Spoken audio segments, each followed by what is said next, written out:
अस्सलाम वालेकुम। बेवा औरतां लोगों के घर काम करदियां।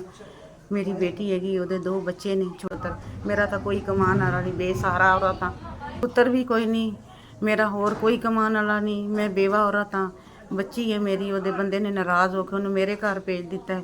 ਛੋਟੇ ਛੋਟੇ ਬੱਚੇ ਨੇ ਮੇਰੇ। ਜਵਾਈ ਨੇ ਇੱਕ ਬੁੱਢੀ ਬਾਹਰ ਰੱਖੀ ਹੈ, ਆਪਣੀ ਬੀਵੀ ਨੂੰ ਘਰ ਨਹੀਂ ਲਿਜਾਂਦਾ।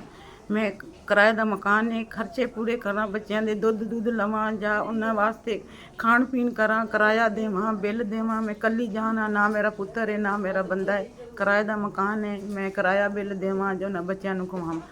ਪੱਖਾ ਮੇਰਾ ਸੜ ਗਿਆ, ਮੇਰੇ ਕੋਲ ਇੰਨੇ ਪੈਸੇ ਨਹੀਂ ਹੈਗੇ ਮੈਂ ਪੱਖਾ ਲੈ ਸਕਦਾ। ਬਾਜੀਆਂ ਦੇ ਘਰ ਕੰਮ ਕਰਦੀ ਸੀ, ਉਹਨਾਂ ਨੇ ਮੈਨੂੰ ਪੱਖਾ ਦਿੱਤਾ ਸੀ, ਉਹ ਸੜ ਗਿਆ। ਹੁਣ ਬਾਰ ਉਹ ਥੋੜ੍ਹੀ ਲੈ ਕੇ ਦਿੰਦੀਆਂ। ਇਹ ਮੇਰੀ ਅਪੀਲ ਹੈ ਤੁਹਾਡੇ ਅੱਗੇ ਵੀ ਮੈਨੂੰ ਪੱਖਾ ਫਰਸ਼ੀ ਲੈ ਜਾਓ। ਬੱਚੇ ਮੈਂ ਹਵਾ ਲਵਾਂਗੀ, ਪੁੱਤਰ ਤੋਂ ਸਾਡੇ ਹੱਕ ਕੇ ਦੁਆਵਾਂ ਕਰਾਂਗੀ। ਬੱਚੇ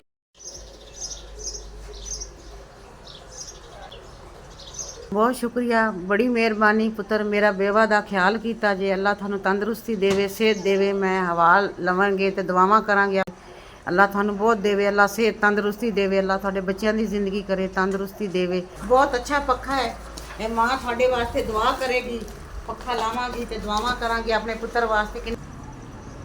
ਰਿਮੋਟ ਕੰਟਰੋਲ ਵਾਲਾ ਪੱਖਾ ਇਹਦਾ ਮੈਂ ਚਲਾਵਾਂਗੀ ਤੇ ਆਪਣੇ ਕਰਾਂਗੀ। ਤੁਸੀਂ ਮੇਰਾ ਬੇਵਾ ਦਾ ਖਿਆਲ ਕੀਤਾ ਹੈ। ਅੱਲਾ ਤੁਹਾਨੂੰ ਸਭ ਨੂੰ ਤੰਦਰੁਸਤੀ ਦੇਵੇ, ਸਿਹਤ ਦੇਵੇ। ਅੱਲਾ ਤੁਹਾਡੇ ਬੱਚਿਆਂ ਨੂੰ ਖੈਰ ਕਰੇ, ਮਾਂ ਬਾਪ ਦੀ ਖੈਰ ਕਰੇ। ਅੱਲਾ ਤੁਹਾਨੂੰ ਇੰਝ ਹੀ ਦਿੰਦਾ ਰਹੇ ਤੇ ਇੰਝ ਹੀ ਗਰੀਬਾਂ ਬੇਵਾ ਤੇ ਵੰਡਦੇ ਰਹੋ ਪੁੱਤਰ।